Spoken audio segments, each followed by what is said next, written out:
Hello,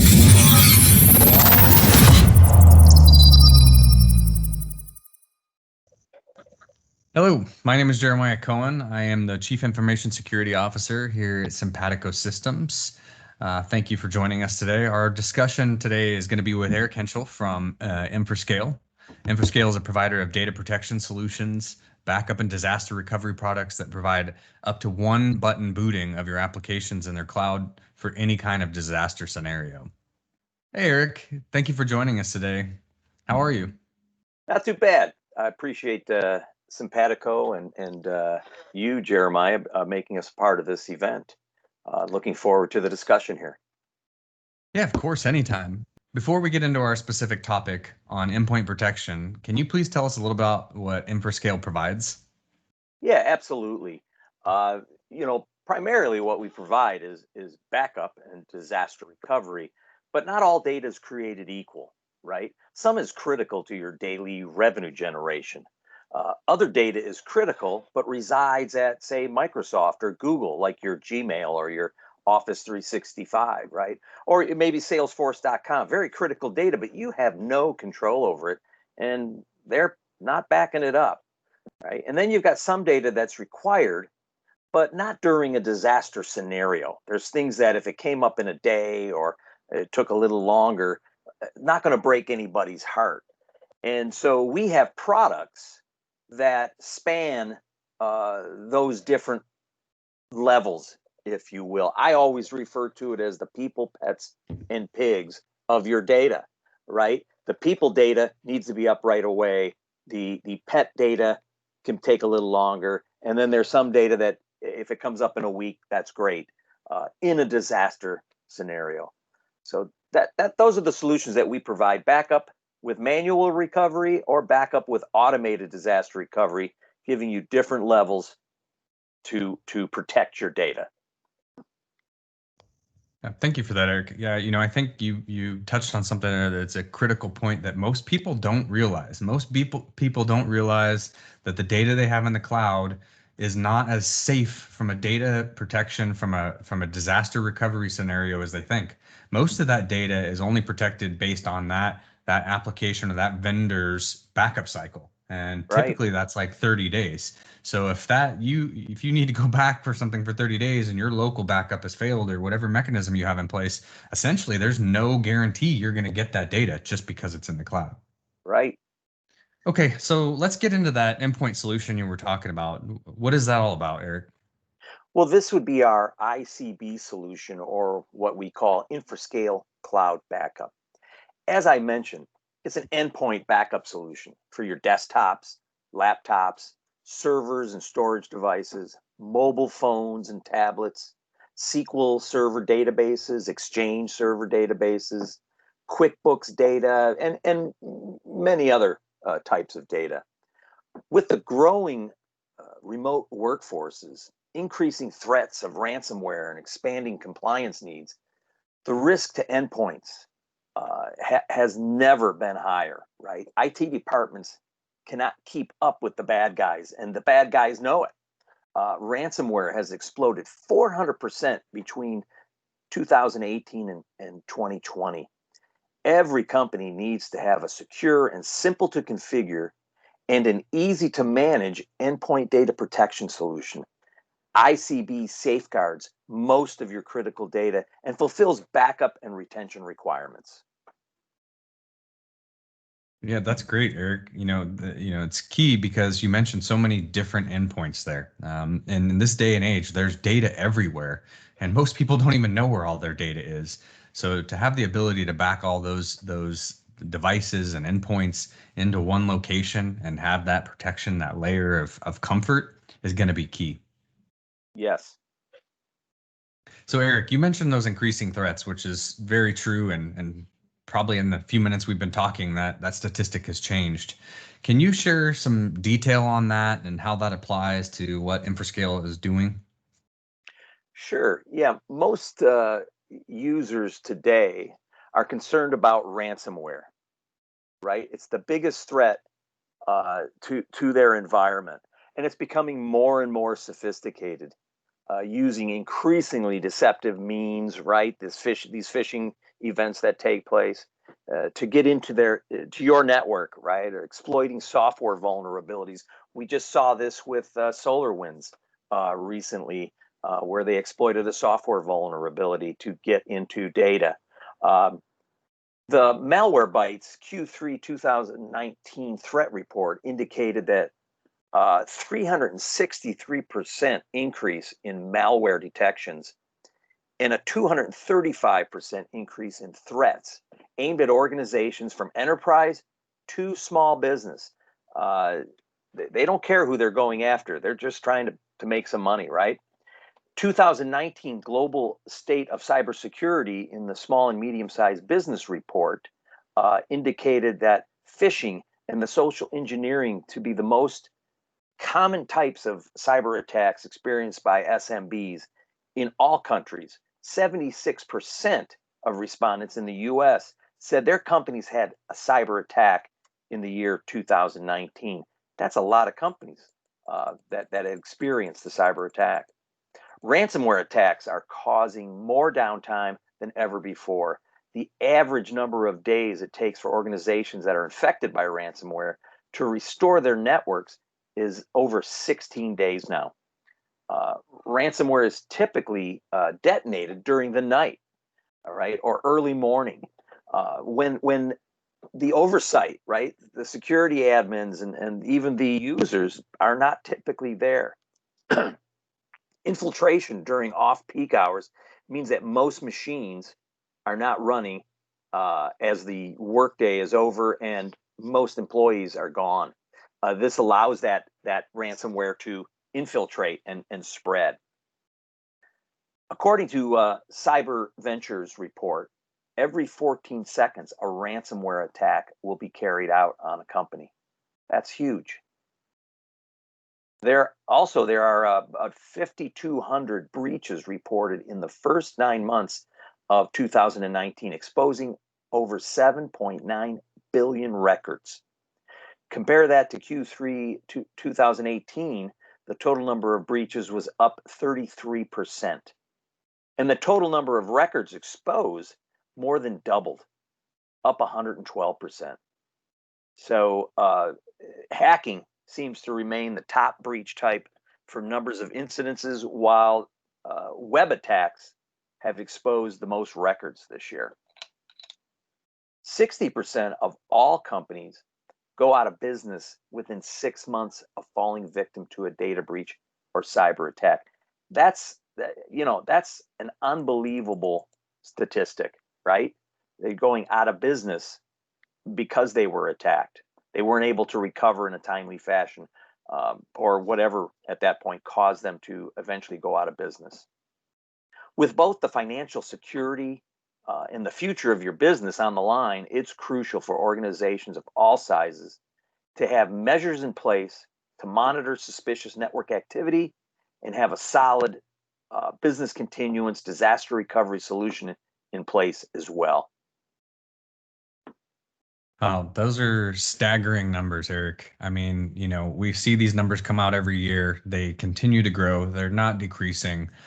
One of the key things you said there is that the small and medium-sized businesses are reporting that, over 75%, the 3/4 of all small businesses that were included in this study had a cyber attack. What most small businesses seem to believe is not the case is that they are a target, when in reality, they are the highest target because the threat actors understand and know that they don't have the measures, the support, the layers of cyber counter mechanisms in place, and most likely don't have a solid backup and disaster recovery.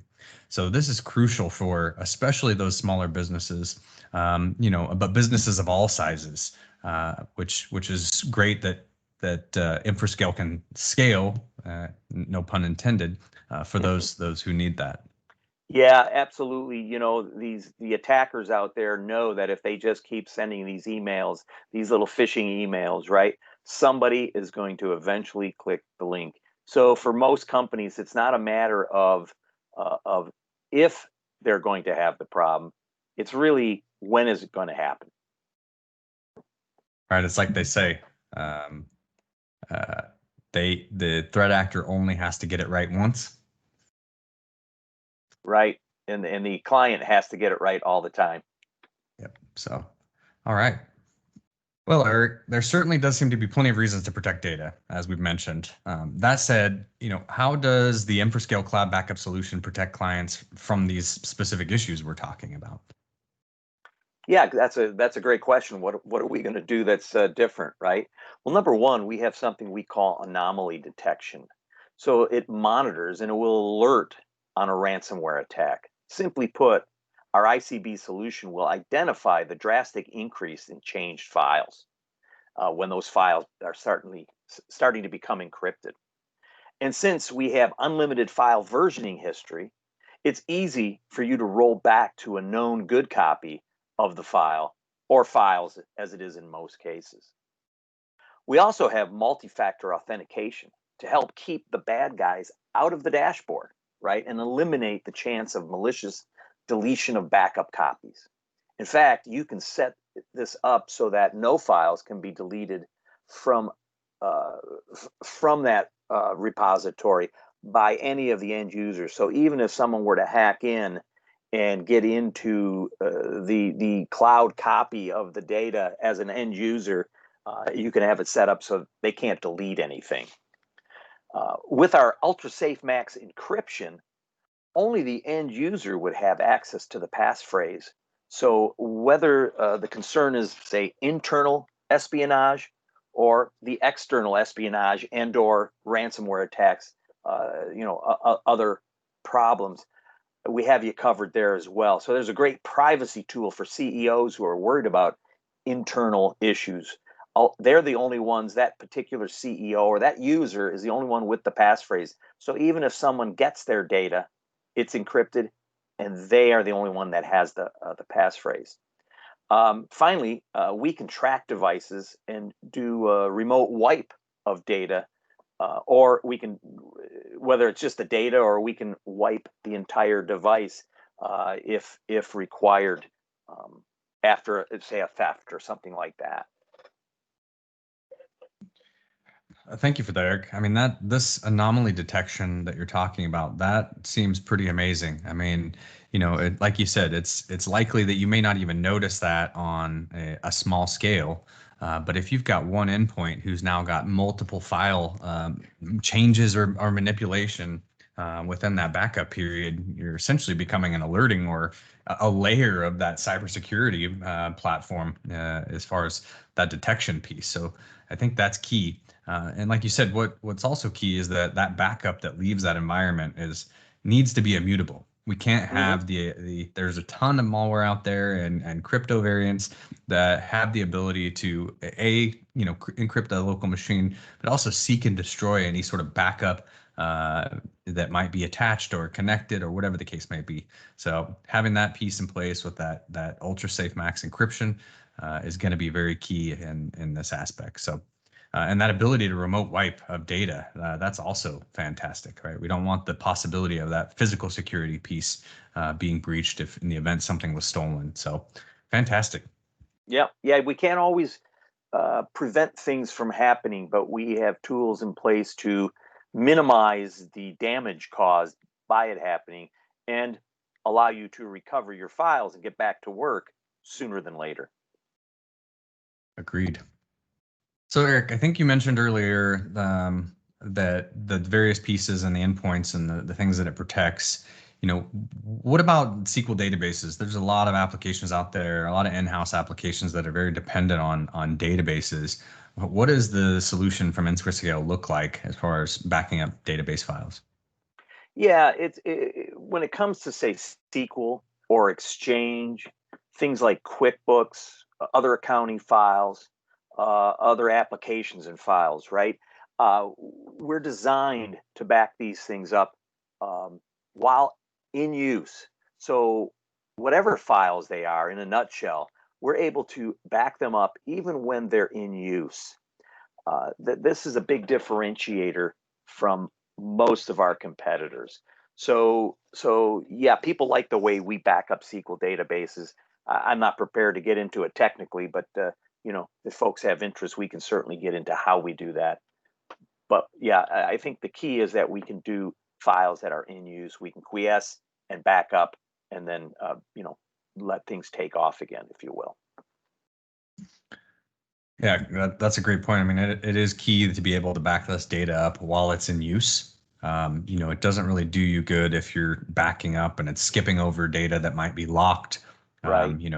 Anybody that's been in the industry long enough knows there's been a history of the difficulty of backing up database applications or any sort of backend data while in use. So typically you have to have some other mechanism or maintenance plans involved where you're doing secondary copies and then backing the copy of the copy up, and it's not as effective in real time. So Yeah. bringing that all into one solution, one umbrella, and kind of a set it and forget it thing is a great solution. Absolutely. And most of our customers, all of our customers that use those features for the databases, I mean, there's absolutely no complaints. They love the way it works, and it's key to, again, as you mentioned, getting the data backed up at all. Exactly. So Eric, we've talked a lot about the solution, the various endpoints that it can cover, some of the different ins and outs of what it can and can't back up, and all of the various pieces of what can be done. What's the deployment piece, right? I mean, is it cumbersome? What does that look like to actually get this deployed into an environment? Yeah, it's really pretty simple. There's no hardware required. The backup agents are invisible to the users. There's no VPN required. There's a real simple MSI builder to allow you to do mass deployment. And we do have, whereas we don't require hardware, there is a built-in local backup. So not only would it be going to our cloud, we would allow you to drop a copy on site. Now, someone would have to provide that hardware, but we don't require that. But there, you can have local backup, and you also have the ability to give your users admin rights or not. Right. So where you have folks that want to have a little more control, and that's okay with your organization, you can create admin roles for individual folks and limit what they can do. I mentioned before, they won't be able to delete data that's in the cloud, things like that. So there's limitations that you can give them, or you can just make it so that your admin is the only one that can access and manage everything. So yeah, that's key, Eric, what you were just talking about there with that access, right? So not only from a business perspective of just protecting the intellectual property of that organization, ensuring that, from a disaster recovery perspective, we have that data. But when you start talking about compliance, it's key that you have the ability to, create some obfuscation based on their roles.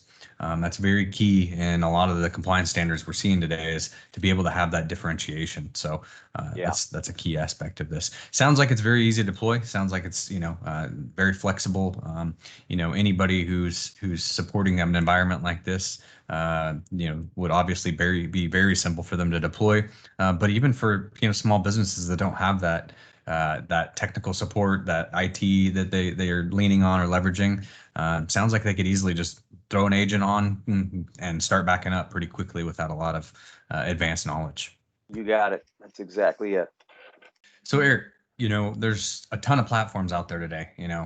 Obviously Windows is the prevalent, Mac OS on that side of the house. There's a lot of Linux. I mean, you name it. You pick a platform. There's various operating systems out there. So, any issues, or what does that look like from that perspective? Is it pretty flexible? The solution will work in your Windows and Mac OSs, Windows Server and endpoints, iOS and Android phones, and basically it backs up files. Some people like to say files and folders, but that's what you're backing up with. Are your files. Yeah, that's a good point in this conversation, is we're talking about cloud backup of files. This is a file and folder backup. This is file level, to be able to pull that down, your data. What we're not talking about is image level backups, which is a different product. What we're not talking about is another product Infrascale provides that we'll talk about in the future. All right. Thank you for that. Sure. So one of the other pieces of this, Eric, that's key is obviously we've got the backup running now, and that's great. But how do we know if it's successful? How do we know if it's failing? I mean, what indicators do we have from that perspective to keep an eye on this? Yeah, sure. We've got some granular monitoring with automated reporting. We can certainly extract device level audit logs for any sort of triage or trying to figure out problems that may have occurred. We can generate historical reports. Again, there's proactive alerting, and we integrate with RMM tools that are out there. ConnectWise, Autotask would be a couple. And for the ones we don't integrate with, there are open APIs, so you can do that custom integration, which our folks can help you with, by the customer, right? That would be kind of on an individual basis.